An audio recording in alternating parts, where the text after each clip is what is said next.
Isn't my intro music funky? Don't you just love it?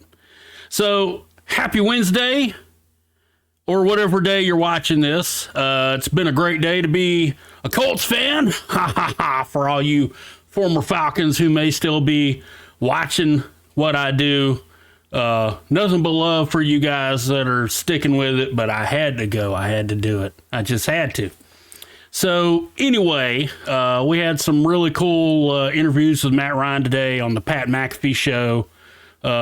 Maybe a little seed of Julio Jones to Indy was planted there. Who knows? Who knows? Not sure. Good to see, though, that Matt and Julio still getting along, despite that little bit of shade Julio threw on the way out the door. Never know, man. Maybe he was playing. I don't know. Maybe it was an inside joke with him and Matt to goad the fan base a little bit. Who knows? I don't. All I know is it didn't look great. So anyway, as I said before, definitely want to focus on sports here, basically, realistically, the NFL. But we will talk about current events from time to time on the Vanilla Falcon Strikes, because, as I've said, I'm staying loyal to me, and this is who I am. There's things I care about, and these are the things I think that everyone should care about. We're definitely living in an age of political activism in football. We can't get around that.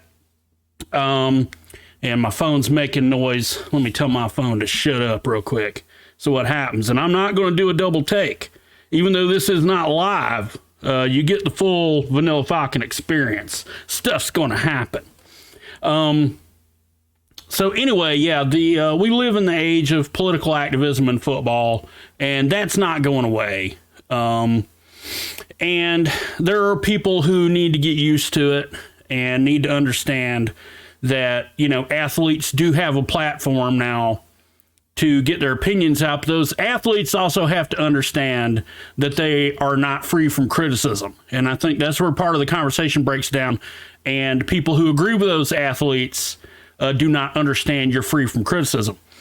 And that kind of brings us to free speech and the Twitter apocalypse. As you see, there is the mighty Elon Musk standing behind yours truly on the screen, and he has purchased Twitter, and there are some people absolutely panicking, and the responses have ranged from the banal to the absurd as people decry free speech coming back to Twitter. And it's not really the speech that matters. It is controlling the narrative. And that's what's really been the truth behind what's been happening on Twitter. You saw one guy on MSNBC yesterday whining that what if they start shadow banning accounts? What if they limit the outreach of certain politicians? Duh, Sherlock. That's what they've already been doing. That's what the people who have run Twitter have already been doing. That's why even Jack Dorsey had to leave Twitter, because it was no longer an environment for the free exchange of ideas. They have been limiting outreach and controlling conversation. And I know there are people who think, they've just been keeping the disinformation away and they've been limiting hate speech. But the problem with that is who decides what is misinformation? And this is the big problem that's been going on with Twitter. Like, I don't think a lot of people realize or want to think on the surface that the people who run Twitter and the people like them have banned accounts that said things about vaccines and masks that turned out to be true. It was never misinformation. It was true. The misinformation you've seen in social media was where they portrayed Nick Sandmann as some villain out attacking some innocent Native American at a protest. And once you see all the footage of that, now you understand why Nick Sandmann is suing people. Kyle Rittenhouse is now suing people for the same reasons, because once the entire story comes out, And we saw what happened with Kyle Rittenhouse. They were blocking accounts again, GoFundMe shut accounts down, all kind of things, right? And you see this in the Johnny Depp trial, the kind of guilty until proven innocent thing that has popped up on social media now, and that has been tightly controlled by people, and that is where all the blowback is really coming from.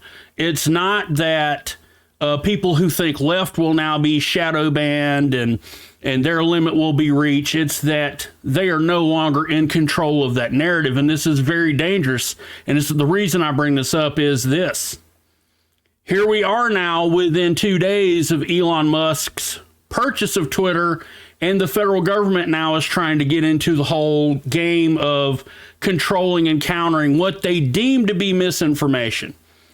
And you have to remember you have to think about what I'm saying with deeming misinformation. That's why I want to have a conversation. I just want people to think. So I'm going to take this in a very hard direction here in a minute. And I want you to be prepared. Steel yourselves mentally and emotionally for the direction I'm going to take this in, because I want you to think. I want you to think deeply about what this means. Because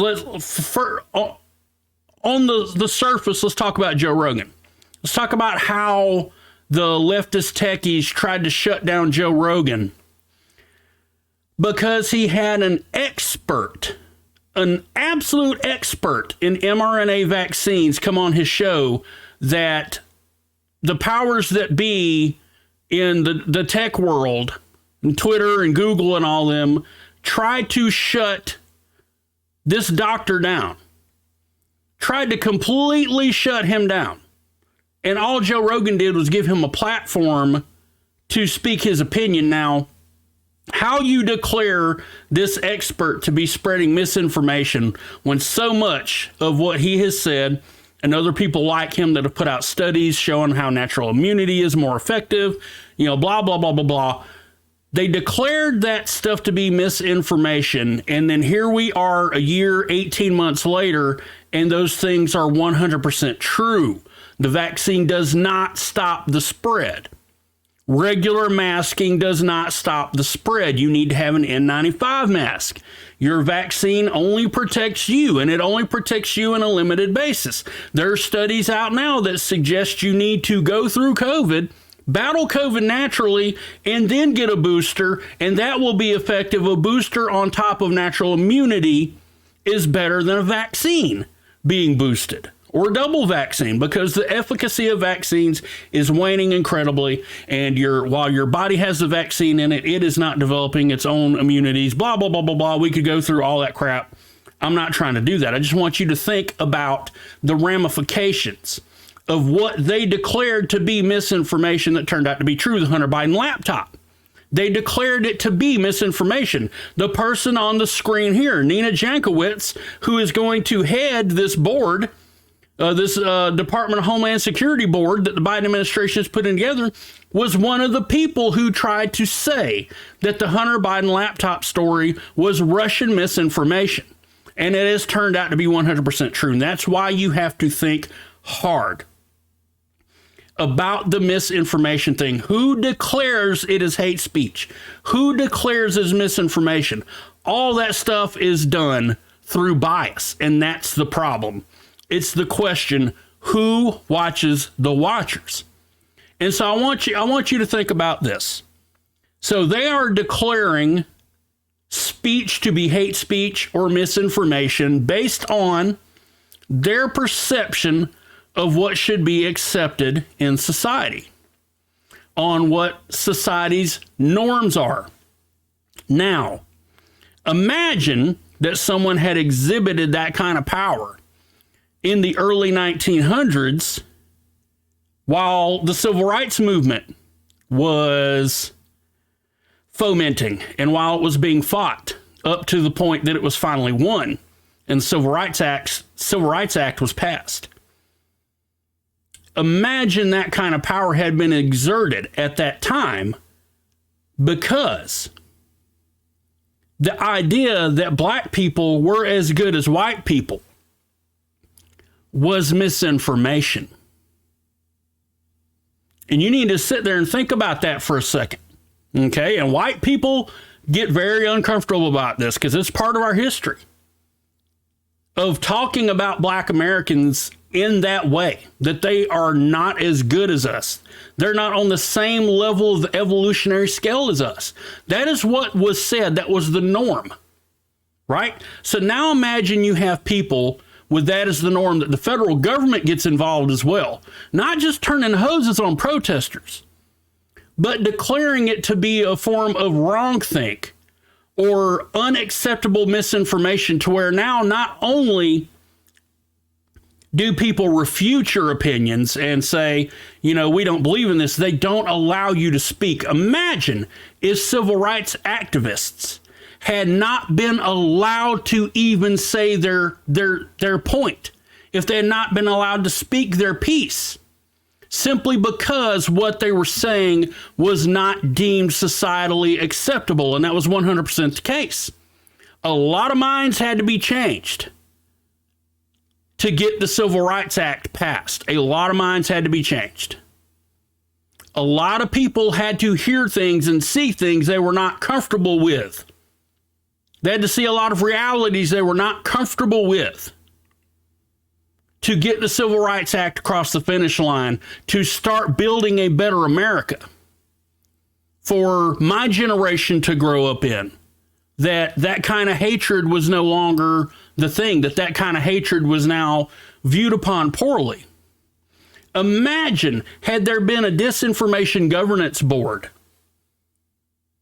at the time of the Civil Rights Movement, and that speech was squelched, and say the civil rights version of Ben Shapiro is shouted down on some college campus and not allowed to speak, and instead of the college making sure that this person could speak, the college sides with the refusal to allow the speech to even happen, because before having heard it, they have already deemed it to be hateful or misinformation based on their own interpretation of what should be right and just in society.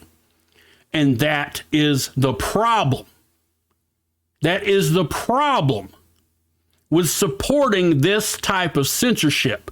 Just because you think it's right for you right now, and because it prioritizes your political biases, and maybe it speaks to some popular opinions that may be out there, whether those opinions are true or not.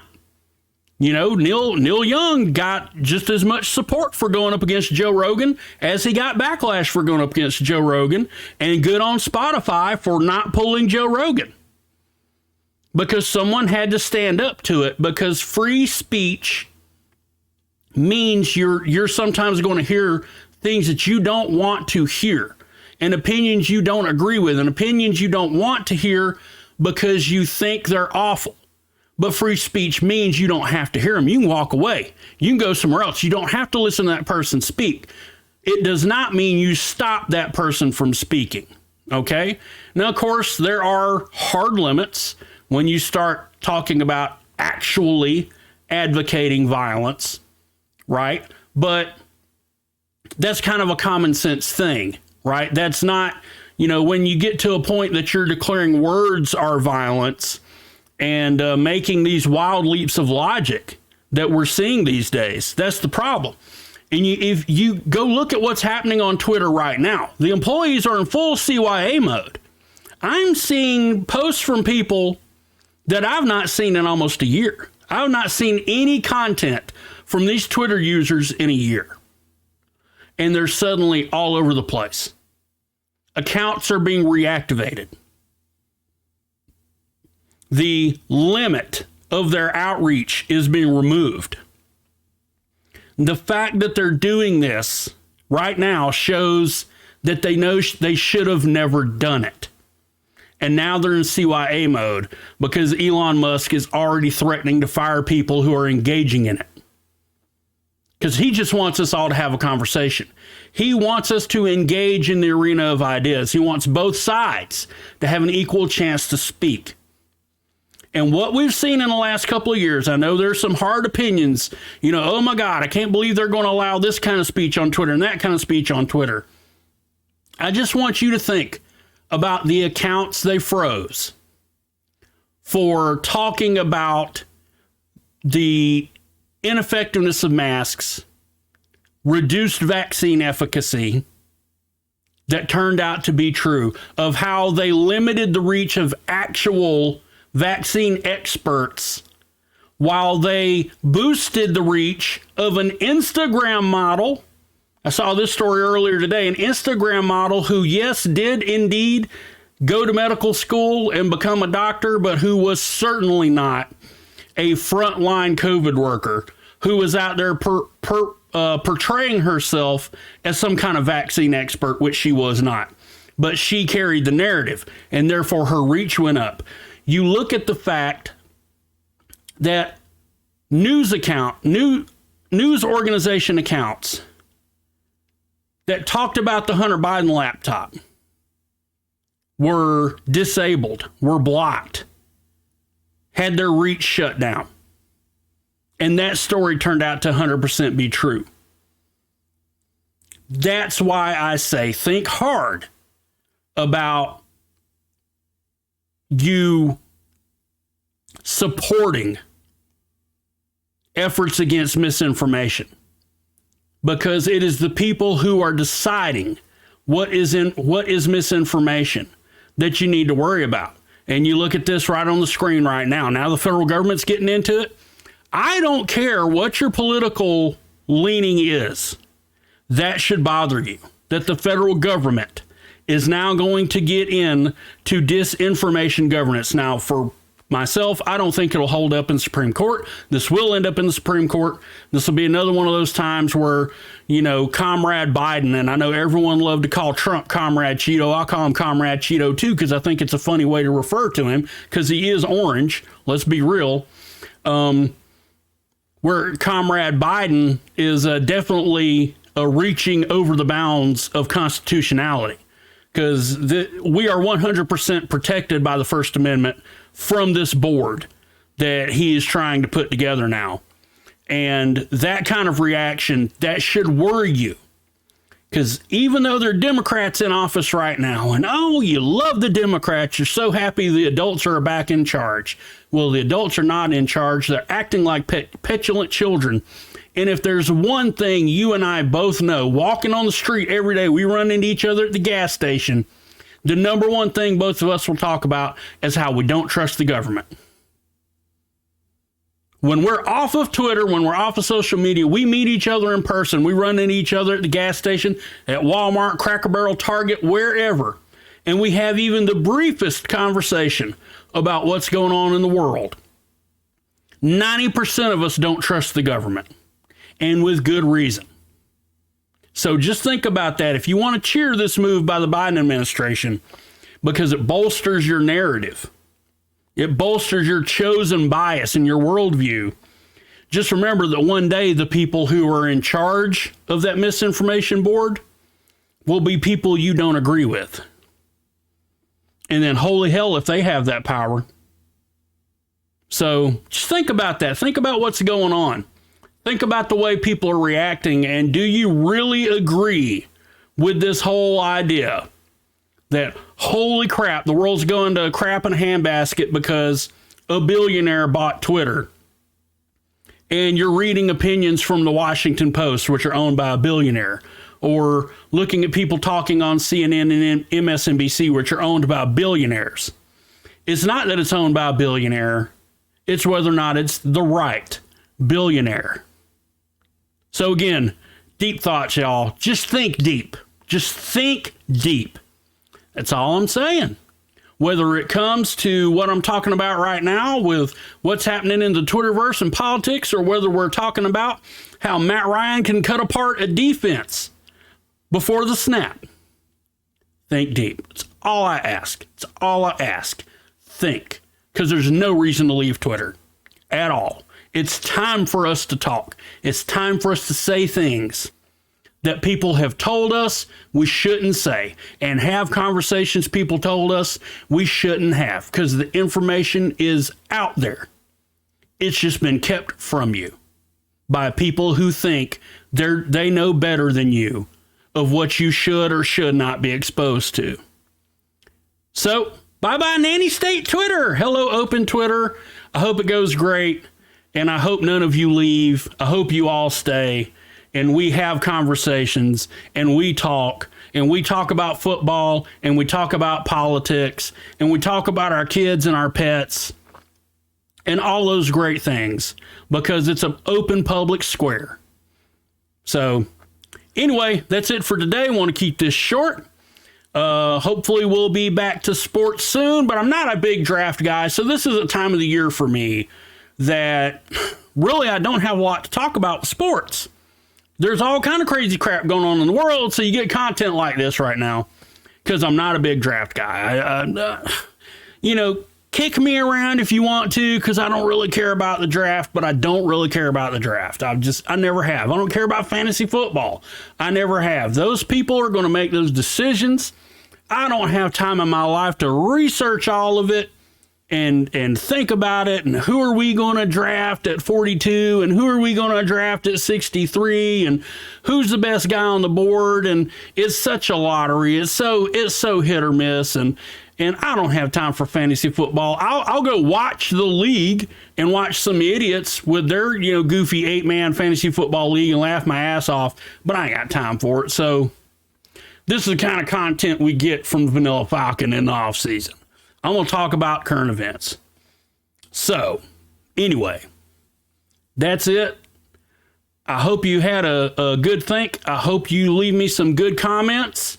And we have a real discussion about what's going on with Twitter. And, even tell me why you think it might be a bad idea that Elon Musk bought Twitter. And let's actually talk about it. For once, somebody won't control the information.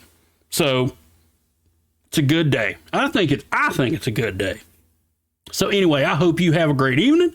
I hope you had a good day whenever you watch this, and we'll see you on the next episode of the Vanilla Falcon Strikes. Now y'all get to watch me look over here because I don't have a Stream Deck, and I'm looking for the stop recording button because I can't wear my glasses when I'm looking at the computer. So here we go. Now I'm stopping. I found the button. I'm going to stop it for real. Here we go.